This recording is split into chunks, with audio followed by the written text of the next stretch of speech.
السلام علیکم ناظرین، میں ہوں مہران خان اور آپ دیکھ رہے ہیں برائٹن ٹی وی۔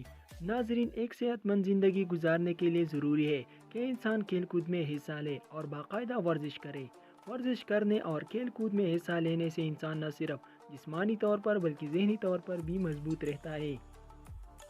دوستو، ویسے تو دنیا بھر میں بہت سے عالمی اور علاقائی کھیل کھیلے جاتے ہیں، لیکن آج جن کھیلوں کے بارے میں آپ لوگوں کو بتانے جا رہا ہوں وہ بہت ہی منفرد اور انوکھے کھیل ہے۔ تو چلیے شروع کرتے ہیں۔ سبسکرائب کریں برائٹن ٹی وی کو اور بیل آئیکن دبانا مت بھولیے۔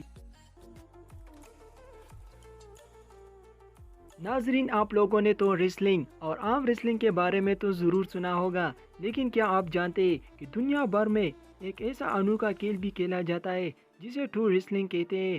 یہ کھیل 1976 عیسوی میں یونائٹڈ کنگڈم کے شہر ڈربی شائر میں عروج پایا۔ اس کھیل کو اولمپک میں شامل کرنے کے لیے بھی درخواست کیا گیا، لیکن 1997 میں اس کھیل کو اولمپک میں شامل ہونے سے روکا گیا۔ دوستو، اس کھیل میں مقابلہ کرنے والوں کو اپنے پاؤں کے انگوٹھوں کو لاک کرنا ہوتا ہے، پھر زور لگا کر ایک دوسرے کے پاؤں کو گرانا ہوتا ہے۔ یہ کھیل آسان کھیل نہیں، بلکہ اس کے قوانین یہ ہے کہ دوسرے پاؤں کو ہوا میں لہرانا ہوتا ہے اور دونوں ہاتھوں کو زمین پر رکھنے ہوتے ہیں۔ ڈربی شائر میں ہر سال اس کا چیمپئن شپ منعقد کیا جاتا ہے۔ اس کھیل میں 3 راؤنڈز ہوتے ہیں، جس میں سے زیادہ راؤنڈ جیتنے والے کو اس میچ کا فاتح قرار دیا جاتا ہے۔ فیرٹ لیگنگ کے بارے میں مشہور ہے کہ یہ انگلینڈ کے شہر یارک شائر سے شروع ہوا ہے۔ یہ بہت انوکھا کھیل ہے۔ اس کھیل میں شمولیت کرنے والوں کی پینٹس میں فیرٹس ڈال دیے جاتے ہیں۔ ویسے تو یہ کھیل سمپل لگتا ہے، لیکن اس کے کچھ خاص رولز ہیں اور یہ کھیل کئی گھنٹوں تک جاری رہتا ہے۔ اس کھیل میں صرف مرد حضرات حصہ لے سکتے ہیں۔ کھیل کھیلنے والوں کی ٹراؤزر مضبوطی سے باندھ دیے جاتے ہیں اور اس کی ہر پاؤں میں ایک فیرٹ ڈال دیا جاتا ہے۔ کھیل کے قوانین میں سے یہ بھی شامل ہے کہ فیرٹ کے دانت ہونے چاہیے اور کھیل میں شمولیت کرنے والوں کی بیلٹس باندھ دیے جاتے ہیں۔ کھیل میں حصہ لینے والے صرف باہر سے اس پیرٹ کو کاٹنے سے بچا سکتے ہیں۔ جو شخص زیادہ دیر تک اس پیرٹ کو اپنے پینٹس میں رکھتا ہے وہی اس کھیل کا سکندر ٹھہراتا ہے۔ ابھی تک سب سے زیادہ فیرٹ لیگنگ کا ریکارڈ 5 گھنٹے اور 30 منٹ کا ہے۔ واقعی میں یہ بہت عجیب کھیل ہے۔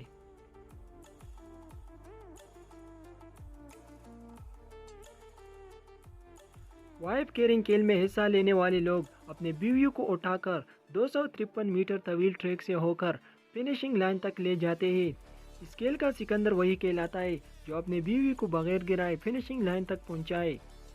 یہ کھیل فن لینڈ سے شروع ہوا، لیکن آج یہ کھیل بین الاقوامی طور پر بھی کھیلا جاتا ہے اور فن لینڈ میں 1995 سے ہر سال اس کا ورلڈ چیمپئن شپ بھی کھیلا جاتا ہے۔ اس کھیل میں حصہ لینے والوں کو اپنی بیوی یا کسی اور خاتون جو وہ اپنے دوست یا کسی پڑوسی سے ادھار سکتا ہے کو اپنی پیٹھ پر اٹھا کر دوڑنا ہوتا ہے۔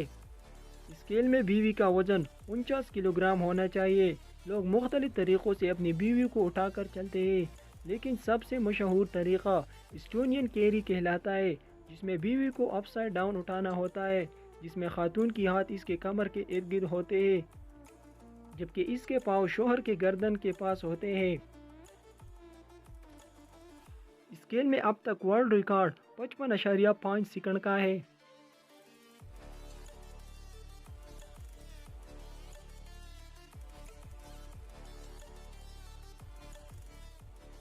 ناظرین، ہم روزانہ اپنے کپڑے استری کرتے ہیں، جس کے لیے ہمیں ایک ٹیبل کی ضرورت پڑتی ہے، لیکن کیا آپ جانتے ہیں کہ دنیا میں استری کرنا بھی ایک کھیل ہے؟ اس کھیل کا باقاعدہ چیمپئن شپ منعقد ہوتا ہے، جس میں حصہ لینے والوں کو دنیا کے خطرناک مقامات سے لٹک کر کپڑے استری کرنے ہوتے ہیں۔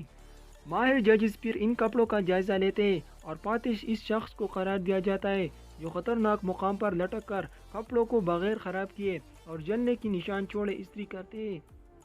کیا آپ لوگ بھی یہ کھیل کھیلنا پسند کریں گے؟ کامنٹ سیکشن میں ضرور بتائیں۔